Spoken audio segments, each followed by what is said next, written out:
Bismillahirrahmanirrahim. Assalamualaikum warahmatullahi wabarakatuh. Perkenalkan, nama saya Ibu Evi Fatmawati. Saya di sini sebagai guru bahasa Indonesia. Di sini saya akan menjelaskan mengenai literasi. Mungkin adik-adik semua sudah terbiasa dengan literasi yang sudah diterapkan di sekolahnya terdahulu. Namun tetap saya di sini akan menjelaskan bagaimana menerapkan literasi atau membiasakan diri dengan membaca atau menulis.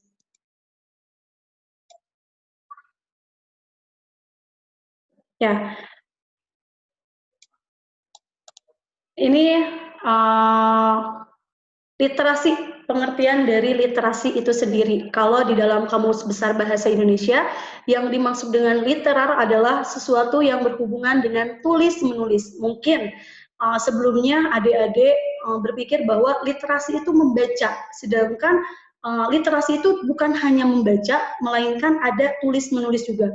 Dari hasil bacaan, adik-adik bisa membuat menjadi sebuah tulisan yang baik, seperti karya-karya imajinatif adik-adik. Misalnya adik semuanya sudah menuliskan atau membaca, mohon maaf, adik-adik sebelumnya membaca sebuah novel, kemudian terinspirasi dari novel tersebut dan sehingga adik-adik itu menuliskan cerita yang mungkin agak mirip dengan novel tersebut. Nah, itu adalah perkembangan dari literasi tersebut. Jadi setelah membaca, adik-adik akan ada peningkatan yaitu dengan menulis dari hasil bacaan. Kemudian di sini ada beberapa menurut para ahli. Menurut definisi UNESCO, literasi merupakan kemampuan mengidentifikasi, memahami, menafsirkan, menciptakan, mengkomunikasikan, dan kemampuan berhitung melalui materi-materi tertulis. Sedangkan menurut Koichiro Matsura, menjelaskan lebih dalam bahwa literasi bukan hanya sekedar membaca dan menulis, tetapi mencakup bagaimana berkomunikasi dalam masyarakat terkait dengan pengetahuan, bahasa, dan budaya. Nah, bisa disimpulkan di sini bahwa yang namanya literasi itu kalau dari umumnya bukan hanya sekedar membaca dari hasil bacaan menjadi tulisan, tapi bagaimana berkomunikasi dengan baik. Sebelumnya, misalnya adik-adik itu tidak terbiasa membaca, karena budaya bacanya itu kurang, adik-adik itu hanya mendengarkan saja, sehingga ketika berkomunikasi dengan orang lain, bahasanya pun tidak baik. Ada beberapa bahasa yang mungkin kurang pantas untuk disampaikan. Nah, ketika adik-adik sering membaca, itu saya yakin pasti kosakatanya pun akan semakin banyak dan adik-adik itu akan semakin banyak kosakata ketika berbicara, bahasanya pun baik dan enak didengar. Nah, makanya literasi itu pembiasaan membaca dan menulis itu penumpukan atau menambah kosakata untuk kita bisa kita gunakan, apalagi mengenai pengetahuan. Yang tidak tahu menjadi tahu, itu fungsi dari membaca. Kalau misalnya adik-adik sering membaca, misalnya adik membaca tentang pengetahuan alam, bagaimana sih terbentuknya alam, bagaimana dengan jagat raya ini, bagaimana dengan pertumbuhannya, tumbuhan-tumbuhan yang hijau, bagaimana gunung itu bisa meletus. Kalau tidak membaca, mungkin adik-adik hanya mengatakan bahwa itu adalah fenomena alam atau bencana alam. Tapi kalau dibaca, kalau adik-adik membaca buku pengetahuan, itu pasti lebih tahu atau lebih mendalami, oh jadi terjadinya hujan itu, proses terjadinya hujan itu dari mulai air laut dan seterusnya sampai turunnya hujan. Nah, kalau misalnya adik hanya berpikir bahwa hujan turun dari langit sudah selesai, setelah hujan adanya pelangi. Nah, kalau adik-adik membaca buku pengetahuan, adik-adik akan mengetahui bagaimana prosesnya, dan itu juga menambah pengetahuan dan menambah wawasannya. Kemudian di sini ini miris sekali, UNESCO pada tahun 2014 anak-anak Indonesia membaca hanya 27 halaman buku dalam 1 tahun. Ini 2014. Kalau menurut saya mungkin tahun sekarang atau tahun kemarin dan tahun 2020 katanya generasi milenial. Justru semakin generasi milenial HP atau ponsel mereka semakin canggih, budaya literasi semakin hilang. Karena apa? Mereka bukan membaca pengetahuan lagi, bukan membaca karya ilmiah lagi, bukan membaca karya sastra lagi, tapi mereka membaca status. Ya kan?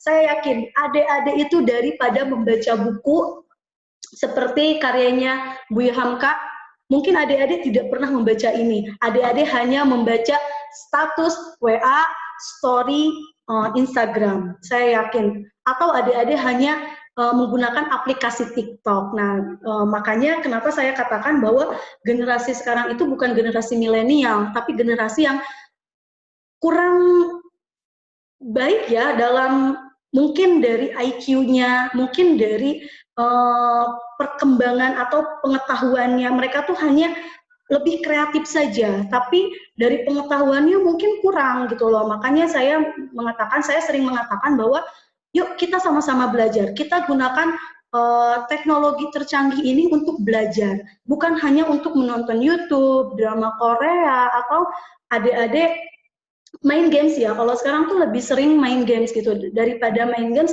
Yuk kita gunakan untuk hal-hal yang lebih baik seperti adik-adik belajar mencari apa sih yang Anda tidak tahu gitu. Kalau misalnya ada kata baru, kenapa sih tidak dicari gitu.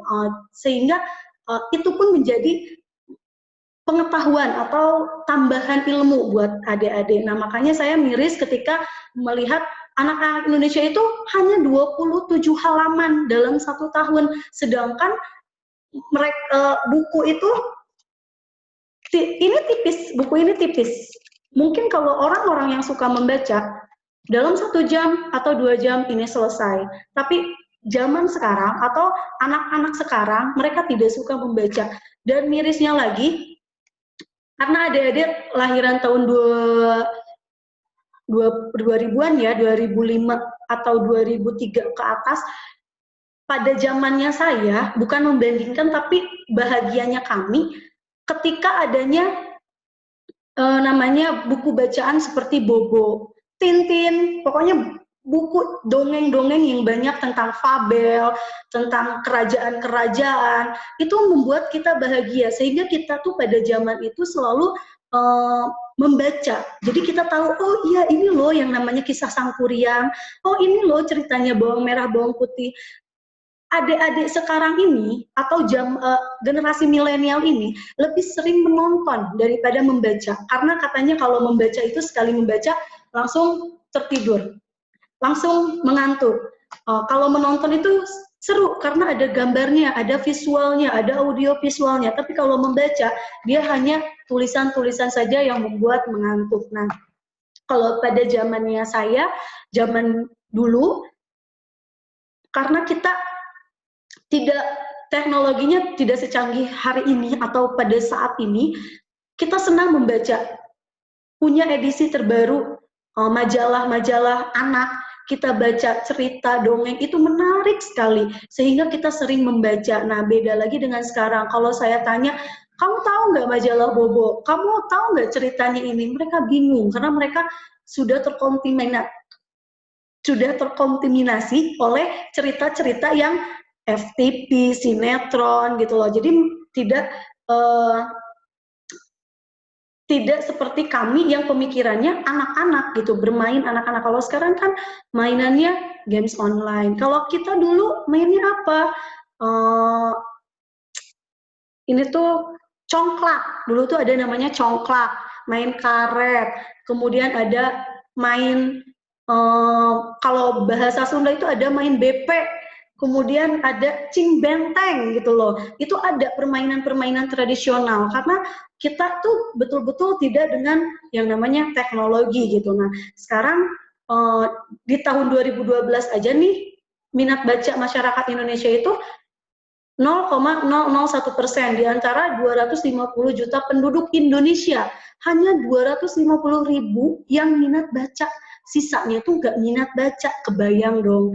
Itu tahun 2012, belum secanggih sekarang. Apalagi sekarang yang serba dipermudah, mungkin mereka tidak akan baca.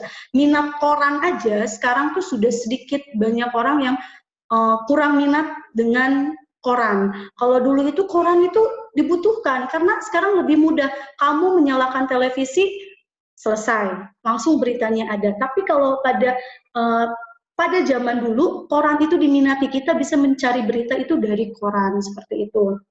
Nah, ini mengatakan bahwa secara fakta, dokumen tertulis dapat survive lebih lama dibandingkan manusia itu sendiri. Karena bahasa tulis dipelihara dari generasi suatu generasi berikutnya. Jadi kalau bahasa itu, tulisan itu, bahasa ininya tuh diarsipkan. Jadi kalau adik-adik nih menulis, tulisan itu akan ada. Misalnya adik-adik waktu SD-nya, buku SD-nya itu pasti ada karena itu dalam bentuk tulisan. Maka ketika adik-adik sudah membaca, alangkah baiknya dituliskan sehingga tulisan itu bisa menjadi arsip adik-adik. Jadi ketika nanti dibutuhkan, arsipnya tuh ada. Kemudian ini kondisi literasi di Indonesia pada masa kanak-kanak. Biasanya anak-anak tersebut senang terhadap suatu buku bacaan. Akan tetapi pada sekarang ini anak-anak justru tidak mengenal buku bacaan. Mereka lebih dikenal terhadap teknologi, khususnya televisi. Sekarang bukan hanya televisi, YouTube. Anak TK aja sekarang sudah bisa mencari mau nonton apa di YouTube, mereka mencari sendiri gitu. Dipermudah sehingga buku bacaan itu sudah tidak kalau dulu itu Gramedia atau toko buku itu ramai sekali. Kalau sekarang tuh hanya segelintir orang untuk membaca buku di toko buku. Nah, itu artinya minat bacanya itu sangat berkurang. Maka saya sebagai guru bahasa Indonesia mengajak, yuk kita mulai membaca, yuk kita mulai menulis. Generasi penerus bangsa itu adalah kita. Adik-adik itu adalah penerus bangsa. Ayo kita rubah yang namanya generasi rebahan, kita ubah menjadi generasi yang lebih maju lagi, yang lebih aktif lagi. Jangan hanya rebahan nonton YouTube di HP-nya, tapi yuk kita sama-sama merubah. Nggak harus banyak, tapi dari diri kita sendiri. Nggak harus satu keluarga berubah, tapi coba dari diri kita sendiri. Mulai membaca. Kemudian, karena kondisi literasi dari anak-anak ini menjadi masalah yang sangat besar, karena anak-anak melupakan buku bacaan, padahal adanya minat baca adalah suatu hal yang dapat membuat seorang itu mempunyai daya imajinatif. Kalau kamu membaca, imajinatif itu kan muncul dari kepala kita apabila kita sudah terinspirasi kan. Kalau saya membaca, misalnya saya membaca karyanya Buya Hamka, angkatan baru. Ketika saya membaca, banyak ilmu yang saya dapatkan. Kemudian ketika saya membaca novel, mungkin adik-adik lebih ke nonton Laskar Pelangi. Kalau saya lebih ke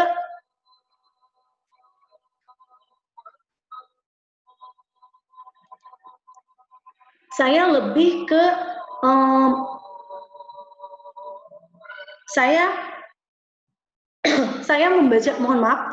membaca novelnya Andrea Hirata, Laskar Pelangi. Ternyata ketika saya menonton filmnya, itu ada beberapa bagian dari novel itu tidak ada di filmnya. Mungkin kalau adik-adik berpikir, oke, Laskar Pelangi, ini Laskar Pelangi. Kemudian dibandingkan, saya menonton filmnya, Laskar Pelangi adalah begini. Ternyata di dalam novelnya tidak seperti itu, sehingga saya mendapatkan banyak pembelajaran itu dari novel. Jadi setelah membaca itu, saya lebih ke inspirasinya, oh iya, saya harus bekerja keras supaya saya menjadi seperti dia. Oh, ternyata kalau kitanya terus belajar, kita akan menjadi pintar. Bagaimana sih menjadi orang yang sukses? Itu bisa kita dapatkan dari hasil bacaan. Atau enggak, kita membaca kisahnya Cinderella atau cerita-cerita zaman dulu seperti Purbasari dan Purbarangrang. Mungkin imajinasi kita akan muncul, kita akan membuat cerita yang sama, tapi cerita mungkin agak sama tapi berbeda gitu, dengan versinya kamu, dengan imajinasinya kamu. Oh, itu ada yang namanya Purbasari dan Purbarangrang. Oh, adanya bawang merah dan bawang putih. Walaupun sama-sama ada yang jahat, ada antagonis dan protagonis, tapi ceritanya berbeda. Tapi kalau dari karakter mereka sama. Mungkin kalian juga setelah membaca itu akan mendapatkan inspirasi atau imajinasi. Mungkin imajinasi kamu, oh iya, ketika kamu membaca sebuah novel, oh saya ingin menjadi istri solehah seperti yang diceritakan. Oh saya ingin menjadi seorang ibu yang baik, yang bijaksana seperti yang diceritakan. Itu mungkin menjadi inspirasi juga, menjadi kalian tuh bisa berimajinasi setelah membaca. Membaca buku juga dapat menambah pengetahuan anak-anak dan remaja. Hal ini sangat membantu mereka dalam menghadapi era globalisasi yang penuh dengan tantangan dan persaingan kerja. Dari membaca, mungkin kalau orang-orang hanya belajar dari internet, kamu baca dari buku-buku, wawasan kamu akan lebih banyak dibandingkan orang-orang yang hanya membaca dari internet saja. Karena maaf kalau kamu hanya tahu, oh yang lagi viral apa sih? Oh ini yang lagi, oh ini yang lagi tren tuh apa sih? Yang lagi trending itu apa sih gitu? Kamu hanya belajar dari situ, kamu tertinggal. Tapi apa sih yang harus kamu pelajari? Bagaimana kehidupan ini? Oh, di dunia kerja itu seperti apa? Nah, itu yang harus kamu pelajari dan harus kamu baca. Makanya banyak-banyak baca supaya ilmunya lebih banyak. Kemudian, dengan adanya alasan-alasan di atas, sekolah-sekolah perlu didorong untuk melakukan tinjauan terhadap pembelajaran keterampilan bahasa. Literasi dalam pembelajaran bahasa, terutama aspek menulis yang diasumsikan masih kurang diperhatikan. Kalau saya sebagai guru bahasa Indonesia, saya sering meminta siswa saya untuk membuat cerita. Seharusnya sebagai siswa SMA, kamu tuh sudah membuat cerita yang menggunakan imajinasi, bukan hanya maaf kadang ada cerita jalan-jalan ke rumah nenek. Anak SD aja udah bisa gitu loh.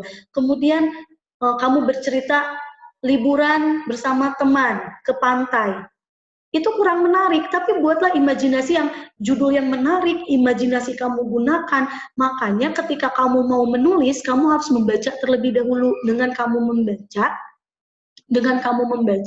kamu akan menambah kosakata sehingga kata-katanya itu akan menjadi kiasan, akan indah gitu ketika didengar. Kalau misalnya kalau sekarang tuh orang-orang kurang ya minat tulisnya.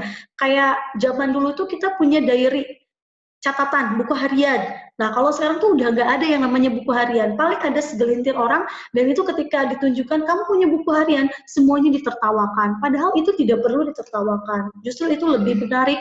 Karena apa? Karena dengan kamu selalu menulis di buku harian, itu kamu belajar menulis, kamu akan terbiasa menulis. Maka mulai sekarang coba deh asah imajinasi kamu, mulai tuliskan apa sih keluh kesah kamu, bagaimana kamu hari ini, dicoba. Dengan begitu kamu akan terbiasa menulis. Selanjutnya, budaya baca. Setidaknya ada beberapa faktor yang menghambat yang harus segera disingkirkan dalam mengembangkan kemampuan literasi siswa. Yang pertama, sistem pendidikan kurang memberikan peluang yang cukup bagi tumbuhnya budaya baca tulis. Jadi ada beberapa mungkin sistem pendidikannya itu tidak memfasilitasi, atau karena waktunya tidak cukup, jadi guru itu hanya memberikan materi kemudian selesai. Jadi anak tidak diberi kesempatan untuk membaca atau menulis. Kemudian guru kurang memberi contoh membaca dan menulis baik metode dan teknik-teknik baca tulis dalam optimal. Nah, kalau misalnya guru bahasa Indonesia, kalau di pembelajaran bahasa Indonesia, mungkin kamu akan diajarkan yang namanya membaca dan menulis. Mungkin dari pembelajaran lainnya tidak dibudayakan untuk membaca, atau kamu tuh bukan hanya membaca ya, ketika literasi itu kamu harus memahami isinya. Jadi ketika kamu membaca, kamu paham apa sih yang dimaksud dengan bacaan yang kamu baca tersebut. Dan itu harus paham, jadi bukan hanya membaca saja, tapi memahami isi bacaan juga. Kemudian pergunakan perpustakaan. Jadi yang menghambat itu adalah perpustakaan itu tidak digunakan seoptimal mungkin. dialihfungsikan sumber belajar karena memang tidak tersedianya ruang baca dan koleksi buku yang memadai. Ya mungkin kendalanya atau penghambatnya juga adalah perpustakaan. Mungkin perpustakaannya tidak nyaman atau perpustakaannya itu tidak menyediakan buku-buku yang menarik atau perpustakaannya itu dialihfungsikan menjadi ruang belajar gitu, ruang yang anak-anak tiduran atau apa. Nah, kalau di SMK YMA, insya Allah perpustakaannya tuh tertata rapi, bersih, dan betul-betul untuk membaca. Jadi adik-adik ketika nanti kalau kita sudah bisa tatap muka, adik-adik bisa membaca di SMK YMA, bisa mencari buku yang adik-adik sukai. Kemudian aktivitas pembelajaran didominasi kegiatan lisan tanpa melibatkan aktivitas kegiatan membaca dan menulis. Ya, kebanyakan itu kan kalau kalian belajar di kelas, guru-guru itu biasanya hanya menyampaikan materi, kemudian tanya jawab selesai atau tugas dan lainnya. Nah, sebaiknya faktor yang menghambatnya itu seperti itu, karena hanya menjelaskan, berikan tugas, selesai. Nah, seharusnya setiap guru itu ketika belajar harus budayakan dulu, silakan baca 10 menit, kemudian setelah membaca apa yang ada di dalam isi bacaannya, kemudian siswa itu menyimpulkan dan lainnya, sehingga terbiasa atau terbiasa dengan membaca sebelum belajar. Nah, di sini juga karena ada hambatan, perlu adanya program sekolah yang mengembalikan budaya literasi terutama dalam pembelajaran bahasa. Ini pasti ya adanya di bahasa Indonesia. Sebenarnya bukan hanya bahasa Indonesia. SMK YMA juga ada bahasa Jepang, ada bahasa Inggris, dan bahasa Sunda. Nah, setiap literasi itu harus dikembangkan di pembelajaran bahasa. Nah, biasanya yang paling utama itu ada di bahasa Indonesia. Mungkin kalau literasi di bahasa Jepang itu agak kesulitan, makanya lebih ditekankan di pembelajaran bahasa Indonesia. Nanti insya Allah kalau kalian bertemu dengan saya, kita akan belajar membaca dan menulis. Bukan membaca ya, tapi budayakan baca dan tulis seperti itu. Karena kalau baca saya yakin kalian sudah jago bacanya. Tulis pun sudah jago, hanya untuk merangkai kata-katanya kalian masih dalam kesulitan. Nanti kita belajar sama-sama. Kemudian di sini, pembelajaran berbasis literasi di SMA atau SMK ya, menulis minimal 6 review buku sebagai prasyarat naik ke kelas 12 ke kelas 11. Jadi kalau di kelas 10 itu kita biasanya ada literasi. Kalau di dalam bahasa Indonesia, guru bahasa Indonesia di kelas 10 akan ada pembiasaan yang namanya kalian baca karya sastra atau non sastra, boleh buku pengetahuan, kemudian kalian harus membuat reviewnya atau resumenya, kalian membuat simpulannya, apa sih yang kalian dapatkan dari buku tersebut. Nah, biasanya dalam 1 bulan 1 judul buku, biasanya seperti itu, nanti ditentukan judul bukunya seperti apa.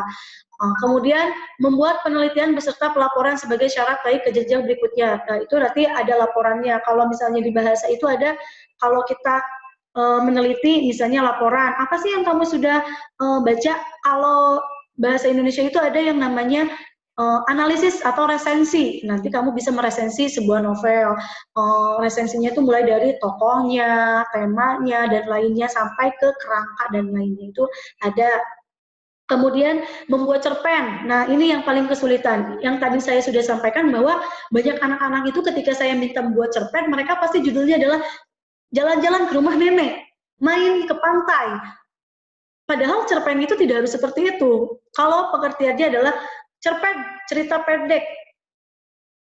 Iya, betul, cerpen itu cerita pendek. Tapi cerpen itu adalah cerita hayalan dari seorang pengarang. Nah, jadi kamu tuh boleh ada faktanya, tapi jangan terlalu fakta, jangan semuanya fakta gitu.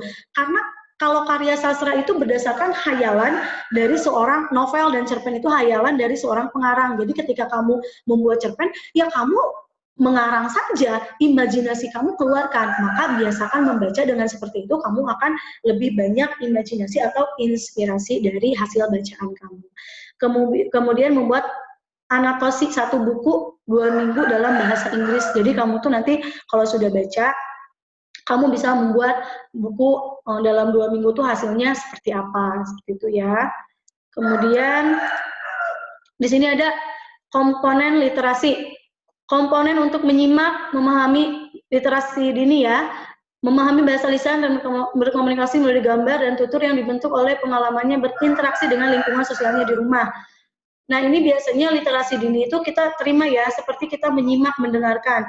Dari awal keterampilan berbahasa itu ada 4, mulai dari menyimak itu mendengarkan, berbicara, membaca, menulis. Jadi tingkatannya itu dari mulai mendengarkan, berbicara, membaca, dan menulis. Dari bayi, kamu hanya bisa menyimak atau mendengarkan. Kamu hanya bisa mendengarkan. Dari hasil dengarnya itu, dari hasil simakannya, kamu akan berbicara. Orang tua kamu bilang, mamam, kamu pun akan ikut mamam. Kalau orang tua kamu bilang, num, anaknya pun akan num. Maka biasakan ketika ada anak kecil, ketika makan, makan. Jangan biasakan mamam. Karena anak kecil itu hanya mendengar, menyimak, kemudian mereka akan berbicara, mengikuti dari hasil simakannya. Setelah mulai tumbuh, mereka akan mulai membaca. Setelah membaca, mereka baru bisa menulis. Jadi tingkatannya seperti ini adalah keterampilan berbahasa. Nah, kemudian ada literasi dasar. Kemampuan untuk mendengarkan, berbicara, membaca, menulis, dan menghitung. Berkaitan analisis untuk memperhitungkan, mempersepsikan. Jadi kamu tuh setelah mendengarkan atau setelah membaca, kamu bisa menafsirkan apa sih yang dimaksud dengan hasil bacaan ini, apa sih yang dimaksud dengan yang dibicarakan oleh orang tersebut. Nah, itu kamu bisa menafsirkan itu semua. Kemudian di sini ada literasi perpustakaan, kemampuan untuk mendengarkan, berbicara, membaca, menulis berkaitan dengan kemampuan analisis. Ini masih ya. Berdasarkan pemahaman dan pengambilan kesimpulan secara pribadi, jadi kamu bisa menyimpulkan. Kemudian media, ini menggunakan media, ini lebih mudah ya literasi menggunakan media. Kemudian literasi teknologi, seperti perangkat keras, teknologi, serta etika dan etiket dalam memanfaatkan teknologi. Bagaimana kamu dalam sikap kamu dalam penggunaan teknologi nih? Kan ada orang yang bijak menggunakan teknologi, ada orang yang tidak bijak dalam menggunakan teknologi. Maka kita sebagai orang pendidikan, kita harus bijak dalam menggunakan teknologi. Jangan sampai kamu salah menggunakan teknologinya. Jadi kayak disalahgunakan, misalnya dibuat hal-hal yang negatif gitu. Nah, maka ketika kamu punya teknologi yang tercanggih, gunakanlah untuk hal-hal yang positif. Teknologi mencetak, mempresentasikan, mengakses internet. Itu udah ini ya, saya yakin generasi milenial ini udah jago banget sama yang namanya teknologi.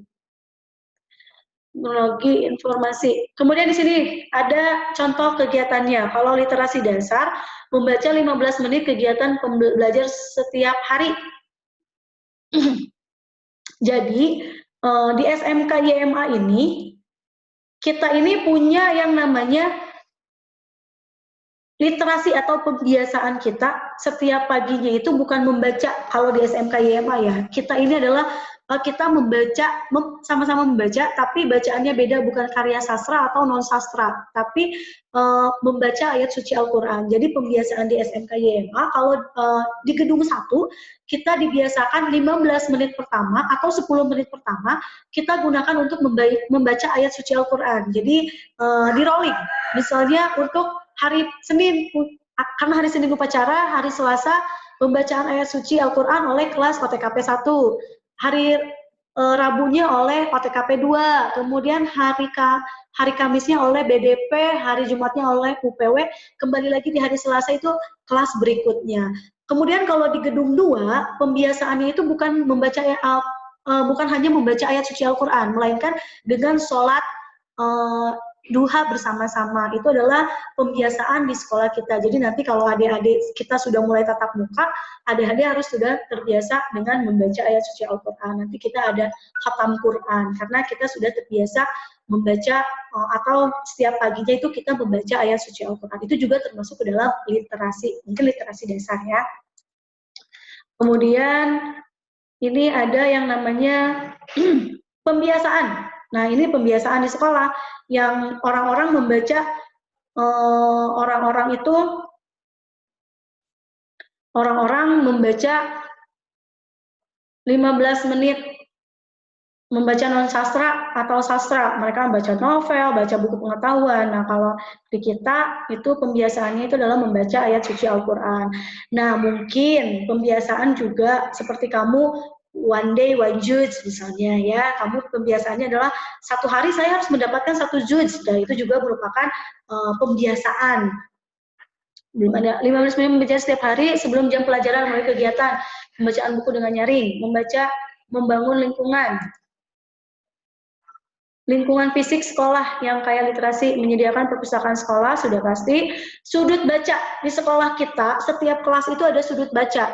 Jadi setiap kelas itu setiap kelas mereka menyediakan buku bacaan. Jadi nanti ketika kamu masuk kita tetap buka, nanti juga kamu akan mendapatkan sudut baca dan itu kamu akan bisa waktu istirahat untuk digunakan baca, itu juga termasuk ke dalam literasi.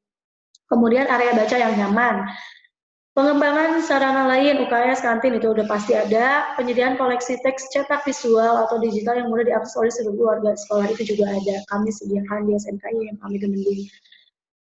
Pengembangannya nih setelah setiap sebelum pembelajaran kita baca, siswa itu kan membaca dengan nyaring. Nanti guru itu akan meminta kalian untuk menyimpulkan atau menafsirkan apa sih yang dimaksud dengan ini. Kamu sudah membaca, maksudnya apa? Kamu bisa menjelaskan hasil bacaan kamu. Nah, itu pengembangannya ya, ada tagihan sederhana. Jadi kalau misalnya kamu sudah baca nih, misalnya kamu baca novel, kamu baca karyanya Andrea Hirata atau Terelie, nanti gurunya minta, kamu dalam waktu 1 bulan, kamu membaca novel Terelie.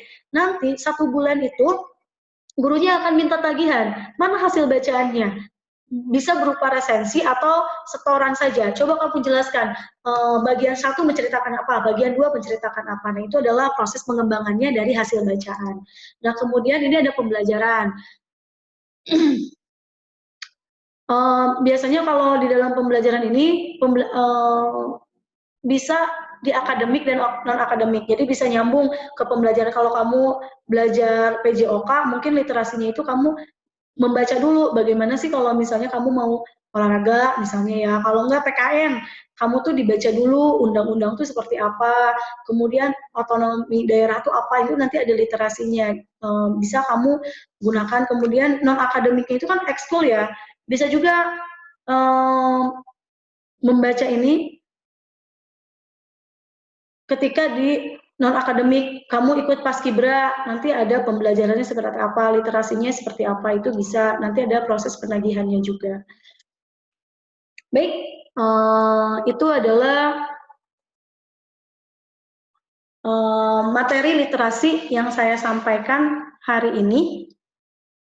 Kalau adik-adik ada yang ingin ditanyakan mengenai, Bu, bagaimana sih supaya kita pembiasaan literasi dan lainnya? Mangga, silakan japri ke saya. Ada beberapa siswa yang mungkin sudah mengenal saya dan menyimpan nomor saya, mangga.